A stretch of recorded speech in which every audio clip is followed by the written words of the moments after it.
নিজে পুড়ে শেষ হয়ে যাচ্ছেন, শরীর আগুনে ঝলসে গেছে, গা জ্বলছে সহ্য করার মতো না, কিন্তু প্রাণপণ চেষ্টা করে গেছেন শিশুদেরকে বাঁচাতে।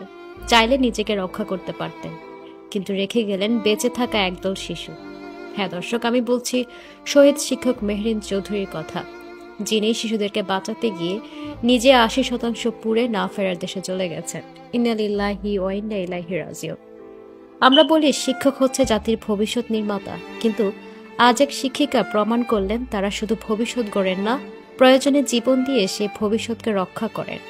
রাজধানী উত্তরা মাইলস্টোন স্কুল অ্যান্ড কলেজের বিমান বিধ্বস্তের সে বিভীষিকাময় মুহূর্তে সবাই যখন জীবন বাঁচাতে ছুটছে, তখন ৪৬ বছর বয়সী শিক্ষিকা মেহরিন চৌধুরী ঝাঁপিয়ে পড়েন শিক্ষার্থীদের জীবন বাঁচাতে। তিনি জানতেন আগুন তার গায়ে লেগে গেছে, জানতেন বেঁচে যাওয়ার সম্ভাবনা নেই বললেই চলে। তবুও তিনি দৌড়েছেন, নিজের শরীর পুড়তে পুড়তে দরজা ধরে দাঁড়িয়েছেন, চিৎকার করে বের করে দিয়েছেন শিশুগুলোকে। একজন অভিভাবক কাঁদতে কাঁদতে বলেন, শুধু ওর জন্যই আমার মেয়েটা বেঁচে আছে। সেনাবাহিনীর লোকজন বলেছে মেহরিন ম্যাডামের জন্য ১৫ থেকে ২০ জন বাচ্চা প্রাণে বেঁচে গেছে।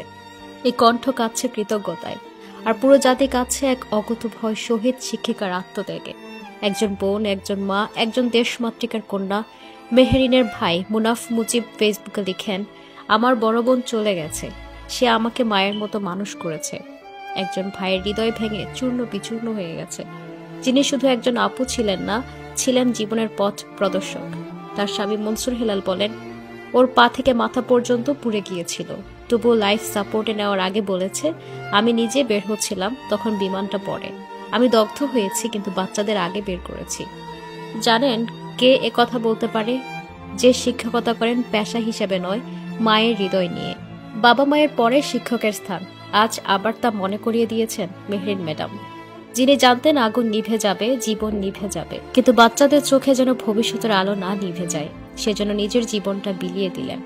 আজ আমরা শুধু একজন শিক্ষিকাকে হারাইনি, হারিয়েছি এক নারী, যিনি প্রমাণ করে গেছেন একজন শিক্ষক কেবল পাঠ্যপুস্তক পড়ান না, জীবনের পাঠ পড়ান।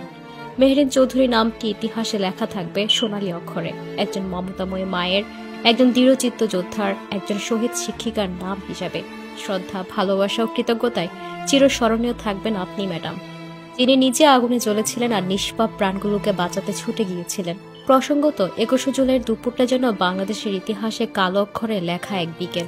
উত্তরের মাইলস্টোন স্কুলের আকাশ তখনও সূর্য জ্বলছিল, অথচ স্কুল প্রাঙ্গণে নেমে আসে মৃত্যুর ছায়া। বাংলাদেশ বিমান বাহিনীর একটি প্রশিক্ষণ বিমান হঠাৎ নিয়ন্ত্রণ হারিয়ে বিধ্বস্ত হয়ে পড়ে স্কুল গেটের সামনে। আগুনের লেলিহান শিখায় মুহূর্তে ছিন্ন ভিন্ন হয়ে যায় শিশুর কোলাহল। আর ঠিক সে সময়ে নিজে পড়েছিলেন আগুনে, শরীরের চামড়া গলে যাচ্ছিল, তবুও থামেননি এই শিক্ষিকা। মায়ের মতো আগলে রেখেছিলেন শিশুদেরকে। তিনিও পালাতে পারতেন, ছুটে যেতে পারতেন নিরাপদ দূরত্বে, কিন্তু না, শিক্ষিকা মেহরিন চৌধুরী দাঁড়িয়েছিলেন তার দায়িত্বের জায়গায়। বাচ্চাদের বাঁচাও, ওদের আগে নাও, এটাই ছিল তার শেষ চিৎকার।